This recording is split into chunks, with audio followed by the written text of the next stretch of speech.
எல்லாருக்கும் வணக்கம். நான் கோயம்புத்தூருக்கு வந்தது கருடன் படத்துக்காக ப்ரொமோஷனுக்காக வந்திருக்கேன். ஃபேன்ஸ் மீட்டிங்காக ஃபேன்ஸ் எல்லாத்தையும் பார்த்துட்டு இந்த படம் வர 31ஆம் தேதி ரிலீஸ் ஆகுது, மே 31. ஸோ வர 21 ட்ரெய்லர் ரிலீஸு, மே 21. அதுக்காக கோயம்புத்தூருக்கு வந்திருக்கேன், ஃபேன்ஸ் மீட்டிங்காக வந்திருக்கேன். படத்தில் உங்களோட அனுபவம் இந்த படத்தில் என்னோட அனுபவம்னா, விடுதலை பார்த்துருப்பீங்க. அதுக்கு முன்னாடி ஒரு காமெடியான பார்த்த சூரி, விடுதலையில் ஒரு வேற மாதிரி ஒரு ஜேனலில் நான் இருந்திருப்பேன். வேற ஒரு பரிமாணத்தில் நான் அந்த படத்தில் இருந்து நினைக்கிறேன். அது எல்லாத்துக்குமே தெரியும். விடுதலைக்கு அப்புறம் இந்த கருடன் படத்துலையும் கண்டிப்பாக நீங்கள் ஒரு எதிர்பார்த்த சூர்யா இருக்க மாட்டேன்னு நினைக்கிறேன். இது இன்னும் ஒரு வேற மாதிரி இன்னும் ஒரு சூரியை பார்க்கலான்னு நினைக்கிறேன்.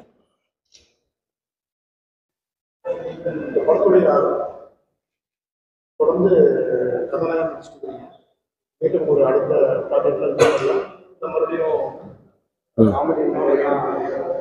இல்லை, கண்டினியூவாக கதை நாயனாரே எனக்கு வாய்ப்பு வந்துக்கிட்டே இருக்குது. காமெடிக்கான வாய்ப்பு வரலை, கதை நாயனாரே வருது. அதனால அதில் பெட்டரான கதையாக, எனக்கு ஏற்ற கதையாக நான் கேட்டு பண்ணலான்ட்டு இருக்கேன், பண்ணிட்டு இருக்கேன்.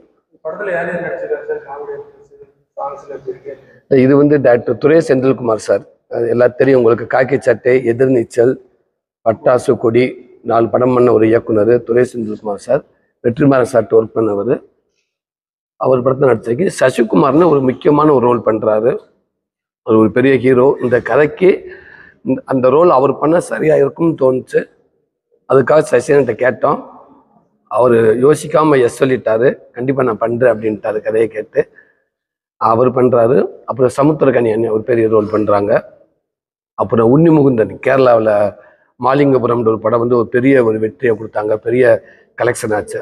அந்த ஹீரோ இந்த படத்தை அவரும் ஒரு முக்கியமான ரோல் பண்ணுறாரு. அப்புறம் மைன் கோபி பண்ணுறாரு, ஸ்வேதா நாயர், இன்னும் நிறையா பேர் பண்ணுறாங்க. இந்த 1947 நடித்த அந்த பொண்ணு ரேவதி சர்மா, அந்த பொண்ணு நடிச்சிருக்காங்க. டாக்டர் உதயகுமார் சார் நடிச்சிருக்காங்க. சார்ஜ், இப்படி ஒரு பெரிய பட்டாளமே இருக்குது. மியூசிக்குமே மெயினாக யுவன் சங்கர் ராஜா மியூசிக் பண்ணியிருக்காரு. Author vision cameraman.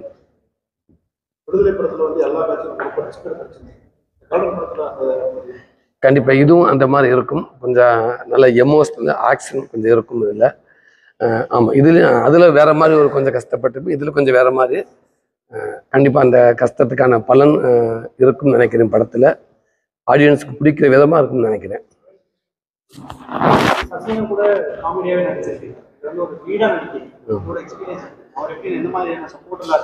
இல்லை, நான் பெரிய சப்போர்ட். அவர் ஃபஸ்ட்டு அவர் படத்துக்கு எஸ் சொன்னதே ஒரு பெரிய சப்போர்ட் தான். இந்த படம் அவர் உள்ளே வந்ததுக்கப்புறம் இந்த படத்துக்கு அவர் இருந்தால் நாங்கள் எது நல்லா இருக்கும்னு நினச்சோமோ அது டபுள் மடங்காக தெரிஞ்சிச்சு. அந்த பாசிட்டிவ் அவர் வந்த முதல் நாள் அந்த படத்துக்கான அவ்வளோ பாசிட்டிவாக இருந்துச்சு. மற்றபடி எனக்கு அவர் கூட நடிக்கிறப்ப எனக்கு எப்பயும் போல் நான் சச்சினும் கூட இருக்கிற மாதிரி தான் இருந்துச்சு. எங்கள் ஷூட்டிங் ஸ்பாட்டில் அவர் வந்த மாதிரி எனக்கு தெரியலை, நான் அவர் கூட இருந்த மாதிரி தான் எனக்கு ஃபீல் ஆச்சு.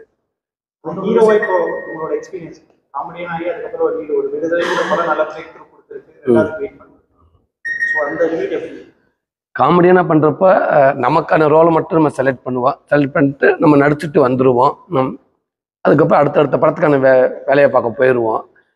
ஆனால் இப்போ கதை நான் நடிக்கிறப்ப ரொம்ப பொறுப்புணர்ச்சி அதிகமாக இருக்குன்னு நினைக்கிறேன்.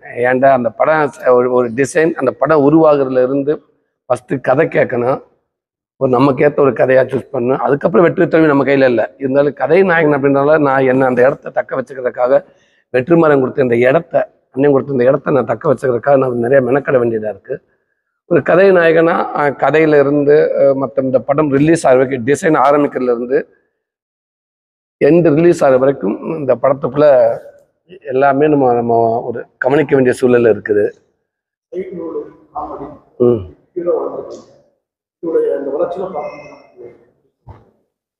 இது எதிர்பார்க்கவே இல்லை.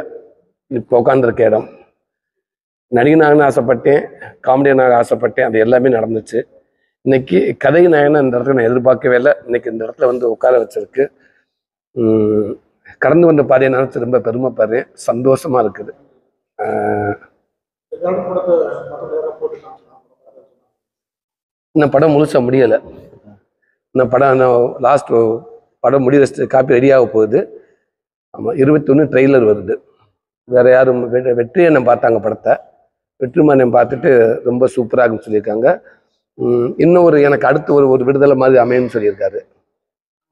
படத்தை சூஸ் பண்ண காரணம் கதையோட கதை இல்லை, இந்த படத்தை நான் சூஸ் பண்ண காரணம் ஃபஸ்ட்டு டேரக்டர் சூஸ் பண்ணி அவங்க அந்த கதையை சூஸ் பண்ணாங்க. அவ்வளோதான். நான் டேரக்டர் துரை செந்தில்குமார் சாரோட நான் தான் அப்போ ஆசைப்பட்டு அவர் வேணும்னு ஆசைப்பட்டோம்.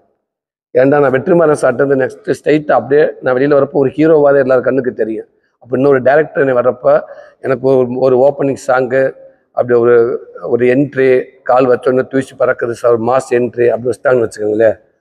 அது போச்சு. அப்போ திருப்பி ஒரு பக்கண்டியா வண்டியை விடணும். ஆமாம், அதெல்லாம் இருந்துடக்கூடாது. நம்ம ஒரு கேரக்டராகவே வரணும்னு ஆசைப்பட்டு ரெண்டாவது துரை செந்தில்குமார் சார் ஒரு 4 படம் பண்ண இயக்குனர். விடுதலை படத்துக்கு வெற்றிமாறன் கூட ஷூட்டிங் ஸ்பாட்டில் ஒரு அசிஸ்டன்ட் மாதிரி ஒர்க் பண்ணார்.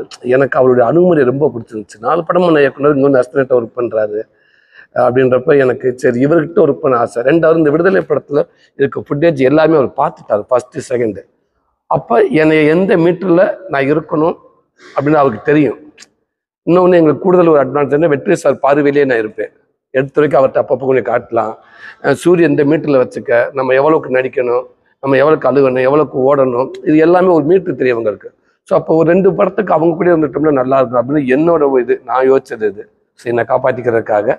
ஸோ அப்படித்தான் விடுதலைக்குள்ளே போனேன். இப்போ இருக்கிற பிரபலங்கள்ல நிறைய பேருக்கு காமெடியாக இருந்ததுனால படம் நிறைய பேருக்கு உதாரணத்துக்கு சிவகார்த்திகேயன் அந்த ரோல் எல்லாமே நல்லா டஃப்பாக இருந்தது. நீங்க இருந்ததுனால லீடு நல்லா இருந்தது. ஸ்டாலின் வரைக்குமே நல்ல லீடு இருந்தது. இப்போ அந்த இடத்துல ஃபில் பண்ண யாரும் ரொம்ப சித்திரத்துக்கு அப்புறம் சூரியன் அந்த இடத்துல இப்போ ஒரு எம்டி இருக்க மாதிரி இல்லை, சினிமா எப்பயுமே ஒரு எம்டின்ற இடம் தனியாக இருக்க போகிறதே கிடையவே கிடையாது. அதுக்கான அந்தந்த இடத்துக்கான ஆட்கள் வந்துக்கிட்டே தான் இருப்பாங்க. கண்டிப்பாக சினிமா அது அந்த இடத்துக்கு ஒரு ஆள் அது சூஸ் பண்ணிடும்.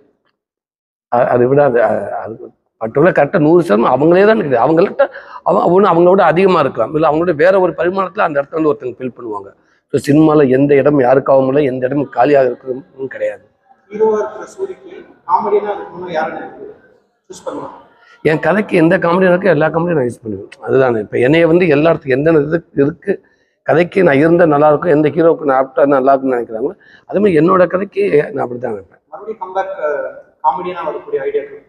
யாரும் கூப்பிடலையே, யாரும் கூப்பிடல. கதை நான் தான் கூப்பிடுறாங்க. ஓகே, பார்ப்போம். இப்போ தொடர்ந்து நாடக கலைஞர்ல இருந்து பெரிய ஃபீல்டுக்கு வராங்க, அதாவது ஷார்ட் ஃபிலிம்ல இருந்து ஃபியூச்சர் ஃபிலிம் வரைக்கும் வராங்க. அந்த கலைஞர்கள் ஒரு கட்டத்துக்கு மேல ஒரு படம் இது இல்லைன்னா தொடர்ந்து இந்த மெடிக்கல் அஃபென்ஸ்ல இருக்காங்க. நிறைய பேர் இறந்துருக்காங்க, ரீசெண்டா இறந்துருக்காங்க. அதோட கான்ட்ரவர்சியும் நடக்குது. அதாவது பெரிய எங்க கூட நடிச்ச நடிகர்கள் யாரும் எங்களை சப்போர்ட் பண்றது இல்லை, ஃபினான்ஷியலா எங்களுக்கு ஹெல்ப் பண்றது இல்லைன்றது முக்கியமா காமெடி நடிகர்களுக்கான பிரச்சனைகள் அது இல்லை. கஷ்டங்கள் எல்லாத்துக்கும் இருக்கத்தான் செய்யும். அதனால யாரும் சப்போர்ட் பண்ண மாட்டாங்க அப்படி இல்லை. விருப்பப்படுறவங்க சப்போர்ட் பண்ண தான் செய்வாங்க. விருப்பப்படாதவங்க போய் நீங்கள் சப்போர்ட் பண்ணாமல் யாரும் கேட்கவும் முடியாது. விருப்பப்படுறவங்க அவங்களால முடிஞ்சப்போ சப்போர்ட் பண்ணிட்டு தான் இருக்காங்க. யாருக்கும் எல்லாரும் முழுமையாக போய் 100% போய் அவங்கள நம்ம காத்துற முடியாது. அதையும் தாண்டி சப்போர்ட் பண்ணிக்கிட்டு தான் இருக்காங்க. அதையும் தாண்டி இயற்கை சூழல் சில ஒரு விஷயங்கள் நடந்துருது. அது உண்மைக்கு அது கஷ்டமாக தான் இருக்குது. அந்த குடும்பங்களுக்கு கண்டிப்பாக இறைவனோட ஆசீர்வாதமும் எங்களை நடிகர்கள் ஆசீர்வாதமும் நடிகர் சங்கத்திலிருந்து அவங்க முறைப்படி சில விஷயம் என்ன பண்ணுமோ அதை பண்ணுவாங்கன்னு நினைக்கிறேன்.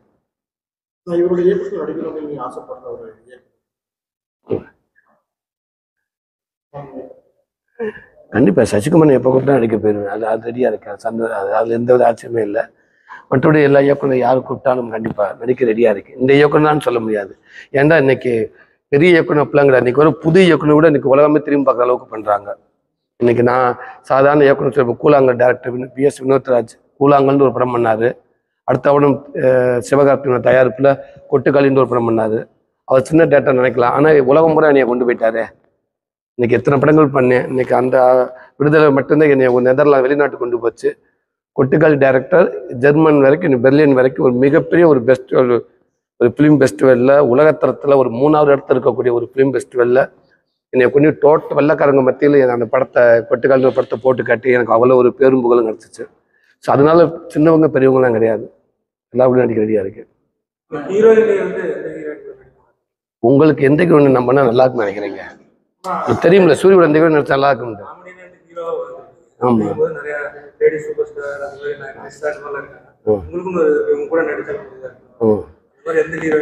எனக்கு இந்த ஹீரோயினை போடுங்க அப்படின்னு சொல்லிட முடியாது டேரக்டர்கிட்ட. அவருக்கு ஃபர்ஸ்ட் கதை ரெடி பண்ணா அந்த கதைக்கு எந்த ஹீரோயின் கரெக்டா இருக்கும் பட்சத்தை நான் ரெடியா இருப்பேன். இது ஹீரோயினுக்கா மட்டும் கதை ரெடிப்புன்னு சொல்ல முடியாது. டேரக்டர் எந்த ஹீரோயின் சொல்றா நான் ரெடியா இருக்கேன்.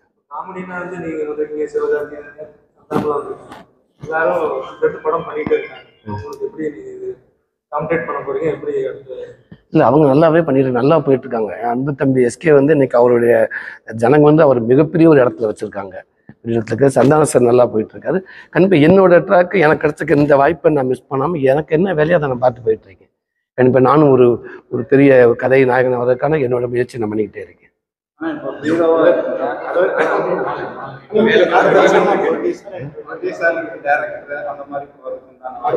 புரியுதுங்க.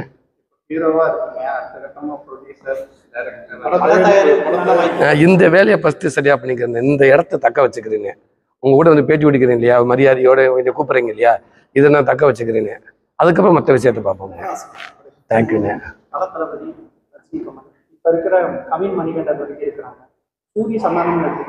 புரியல. உங்களுடைய பார்வை நீங்க யாரை வேணாலும் எடுத்துக்கலாம், தப்பே கிடையாது. உங்களுடைய பார்வை எப்படி எடுத்துக்கங்க. எனக்கு சூரிக்கு சூரி.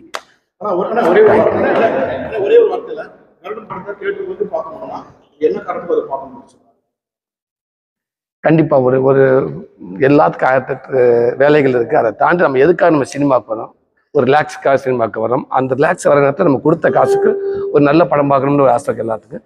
கண்டிப்பா விடுதலை என் படத்தை பார்த்து எப்படி திருப்தி ஆனீங்களோ கருடன் படமும் உங்களுக்கு ஒரு திருப்தி படமா இருக்கும்னு நான் நினைக்கிறேன். கண்டிப்பா ஒரு ஃபேமிலியோடு வரப்போ நீங்கள் சந்தோஷம் போகலாம்.